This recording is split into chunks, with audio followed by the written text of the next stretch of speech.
നമസ്കാരം. ഞാൻ ഇനി പ്രവചിക്കാൻ പോകുന്നത് പൂയം നക്ഷത്രത്തിൽ ജനിച്ച ആൾക്കാർക്ക് ഈ കുംഭമാസത്തിലുള്ള ജ്യോതിഷ ഫലങ്ങളാണ് ഞാൻ പ്രവചിക്കുന്നത്. രാഷ്ട്രീയം തൊഴിലാളിയാക്കിയവർക്ക്, അതായത് പൊതുപ്രവർത്തകർക്ക്, അവർക്ക് ഏറെ നേട്ടങ്ങൾ പ്രതീക്ഷിക്കാം. അതായത് സമൂഹത്തിൻ്റെ ഇടയിലേക്ക് ഇറങ്ങിച്ചെന്ന് അവർക്ക് വേണ്ടുന്നതെല്ലാം ചെയ്തു കൊടുത്തു കഴിഞ്ഞാൽ തീർച്ചയായിട്ടും നിങ്ങൾക്ക് ഒരുപാട് നേട്ടങ്ങൾ പ്രതീക്ഷിക്കാവുന്നൊരു സമയമാണ്. സർക്കാർ മേഖലയിൽ ജോലി ചെയ്യുന്ന ഉദ്യോഗസ്ഥന്മാർക്ക് ശമ്പള പരിഷ്കരണമോ പ്രൊമോഷനോ കൂടി അല്ലെങ്കിൽ മുടങ്ങിക്കിടക്കുന്ന ഇൻക്രിമെൻറ്റുകളൊക്കെ ലഭിക്കാനുള്ള സാധ്യതയുണ്ട്. ഇഷ്ട സ്ഥലത്തേക്ക് നിങ്ങൾക്ക് ട്രാൻസ്ഫർ ലഭിക്കുന്നതിനുള്ള സാധ്യതയുണ്ട്, ശ്രമിക്കുക. പിന്നെ ഭക്ഷ്യപാനീയ കച്ചവടം നടത്തുന്നവർക്ക്, അതായത് ഫുഡ് ഐറ്റംസ്, പാനീയ ഐറ്റംസൊക്കെ നിർമ്മിക്കുന്ന ആൾക്കാർക്കും അത് കച്ചവടം ചെയ്യുന്ന ആൾക്കാർക്കും ഏറെ ധനലാഭം, ഇരട്ടി കൂടുതൽ ലാഭം പ്രതീക്ഷിക്കാവുന്ന ഒരു സമയമാണ് വരാൻ പോകുന്നത് ഈ മാസം. പിന്നെ അതുപോലെ കുടിവെള്ള വ്യാപാരം നടത്തുന്നവർക്കും വളരെയധികം മെച്ചപ്പെട്ട ഒരു സമയമാണ് വരാൻ പോകുന്നത്. പാൽ ഉൽപ്പന്നങ്ങൾ വിതരണം ചെയ്യുന്നവർക്കും, തൈര്, പാല് അങ്ങനെയൊക്കെയുള്ള ഉൽപ്പന്നങ്ങൾ വിപണനം ചെയ്യുന്നവർക്കും വളരെയധികം ഗുണകരമായ ഒരു സമയമാണ്. ഐസ്ക്രീം മേഖലകളിലും അവർക്കും വളരെ പ്രയോജനമുള്ളൊരു സമയമാണ് ഇനിയിപ്പം ഈ കുംഭമാസത്തിലേക്ക് വരാൻ പോകുന്നത്. റെസ്റ്റോറൻറ്റ് നടത്തിപ്പുകാർക്ക് വളരെ ശ്രദ്ധിച്ചാൽ തന്നെ ഉള്ള റെസ്റ്റോറൻറ്റ് കുറച്ചുകൂടി മെച്ചപ്പെടുത്താനും പുതിയ ബ്രാഞ്ച് തുടങ്ങാനും അവർക്ക് ഈ കുംഭമാസത്തിലേക്ക് സാധിക്കുന്നു. ആത്മീയത, മറ്റു പഠനങ്ങൾ പഠിപ്പിക്കുന്ന, ആത്മീയത, യോഗ അങ്ങനെയൊക്കെയുള്ള കാര്യങ്ങൾ പഠിപ്പിക്കുന്ന സ്ഥാപനങ്ങൾക്ക് ധാരാളം വിദ്യാർത്ഥികൾ വന്നു ചേരാൻ, ആ സ്ഥാപനം വളരെയധികം പുരോഗതിയിലേക്ക് എത്തിച്ചേരാനും സാധ്യത കാണുന്നു. അതുപോലെ തന്നെ അധ്യാപനം ഉപജീവമാക്കിയവർക്ക്, അതായത് ടീച്ചർമാർക്ക്, അവർക്ക് പ്രൊമോഷൻ കിട്ടുകയും അല്ലെങ്കിൽ PhD പാസ്സാകാനുള്ള സാധ്യതയും കാണുന്നു. അവർക്കും അതിനുള്ള സാമ്പത്തിക ആനുകൂല്യങ്ങൾ ലഭിക്കുന്നതിനും പ്രൊമോഷൻ ലഭിക്കുന്നതിനുള്ള സാധ്യത കാണുന്നു.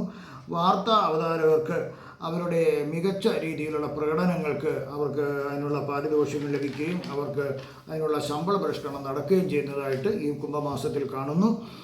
അവർക്ക് അതുപോലെ മെച്ചപ്പെട്ട ജോലി അവർക്ക് ലഭിക്കുന്നു. കൂടുതൽ സൈക്കോളജിസ്റ്റുകൾക്കും സൈക്കാട്രിസ്റ്റുകൾക്കൊക്കെ വളരെ ഗുണകരമായ ഒരു സമയമാണിത്. അവരുടേതായിട്ടുള്ള കഴിവുകൾ തെളിയിക്കേണ്ട ഒരു സമയമാണ്. റിയൽ എസ്റ്റേറ്റ് മേഖലയിൽ ജോലി ചെയ്യുന്നവർക്ക്, അവർക്ക് ഇത് പിന്നെ വലിയ ഒരു പദ്ധതി ആയിരുന്നാലും ചെറിയ പദ്ധതി ആയിരുന്നാലും അത് ചെയ്യുന്ന ആൾക്കാർക്കും അതിലെ തൊഴിലാളികൾക്കും എല്ലാവർക്കും വളരെയധികം മെച്ചപ്പെട്ട ഒരു സമയം കൂടിയാണ്. ധാരാളം ബിസിനസ്സുകളിൽ കുംഭമാസം മുതൽ റിയൽ എസ്റ്റേറ്റ് മേഖല ഉണർന്ന് സജീവമായി പ്രവർത്തിക്കേണ്ട സാധനം കാണുന്നു. മന്നിപ്പെല്ലാം മാറിക്കിട്ടുന്നു. എണ്ണ, പ്രകൃതിവാതക മേഖലയിൽ ബിസിനസ് ചെയ്യുന്നവർക്ക്, അതായത് തൊഴിലാളികൾക്കായിരുന്നാലും അതിൻ്റെ കോൺട്രാക്ടർക്കായിരുന്നാലും എല്ലാം വളരെയധികം ഗുണമുള്ള ഒരു സമയമാണ്. കാരണം പുതിയ പദ്ധതികൾ ഈ കുംഭമാസത്തിൽ വരാൻ പോകുന്നു. അത് നിങ്ങൾക്ക് ഗുണം ചെയ്യുന്നു.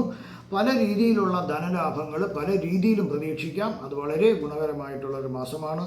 അതുപോലെ ധർമ്മകാര്യങ്ങൾ വളരെ ശ്രദ്ധയോടെ ചെയ്താൽ അതിലും നിങ്ങൾക്ക് വളരെ പുണ്യങ്ങൾ ലഭിക്കേണ്ട സാധ്യത കാണുന്നു. ശത്രുക്കൾ അടങ്ങാൻ സാധ്യത കാണുന്നു. എങ്കിലും ശത്രുക്കളെ നമ്മൾ മുൻകൂട്ടി സൂക്ഷിക്കുക. ഇനി ഞാൻ പ്രവചിക്കുന്നത് മോശഫലങ്ങളെക്കുറിച്ചാണ്.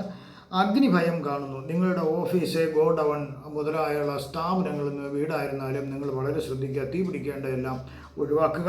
ശ്രദ്ധിച്ചില്ലെങ്കിൽ ഭാര്യാഭർത്താക്കന്മാർക്കിടയിൽ തമ്മിൽ തർക്കവും വഴക്കും ഉണ്ടാവാം.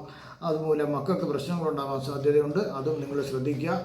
ചില പൂയം നാളുകാർക്ക് പല പ്രകാരത്തിലും പിത്തത്തിൻ്റെ കൂടുതലും കുറവ് മൂലം അങ്ങനെ അവർക്ക് പല രീതിയിലുള്ള അസുഖങ്ങൾ വരേണ്ട സാധ്യത കാണുന്നു. അതുപോലെ പിന്നെ കണ്ണിനും രക്തസംബന്ധിച്ച അണുബാധ ഉണ്ടാകാനും സാധ്യത കാണുന്നു. പലരുമായി വഴക്കിടുവാനും കലഹം നീണ്ടു നിൽക്കുവാനും അതുമൂലം പല വിധത്തിലുള്ള കേസ്, വഴക്ക്, നഷ്ടങ്ങളുണ്ടാകാനും സാധ്യത കാണുന്നു. അതൊക്കെ ശ്രദ്ധിച്ച് ഒഴിവാക്കുക. പാഴ് ചെലവുകൾ ധാരാളം വന്നേക്കാം ഈ മാസം. അതൊക്കെ ഒന്ന് നിയന്ത്രിക്കുക.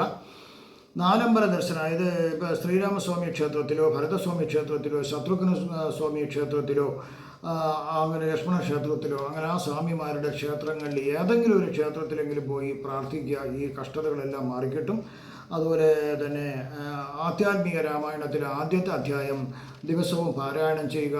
അത് ആ ആദ്യത്തെ അധ്യായം തീർന്നാൽ പിന്നെയും അത് തന്നെ പാരായണം ചെയ്യുക. വളരെയധികം ഗുണങ്ങൾ കിട്ടുന്ന ഒരു സമയമാണിത്. ഇവിടെ പ്രവചിച്ചത് സാമാന്യ ഫലങ്ങൾ മാത്രമാണ്. 100% കൃത്യതയോടുള്ള ഫലങ്ങൾക്ക് ജാതക പരിശോധന ആവശ്യമാണ്. ഈ കുംഭമാസത്തിൽ നിങ്ങൾക്ക് ഭഗവാൻ എല്ലാവിധ സുഖ സമ്പൽ സമൃദ്ധി, ദീർഘായുസ്, ആരോഗ്യ സൗഭാഗ്യങ്ങളും നൽകുമാറാകട്ടെ എന്ന് ഞാൻ പ്രാർത്ഥിക്കുന്നു.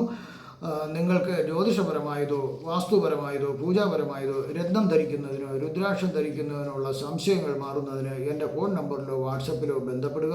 തീർച്ചയായിട്ടും എനിക്കറിയാവുന്ന രീതിയിൽ ഞാൻ ഉത്തരം നൽകുന്നതാണ്. നന്ദി, നമസ്കാരം.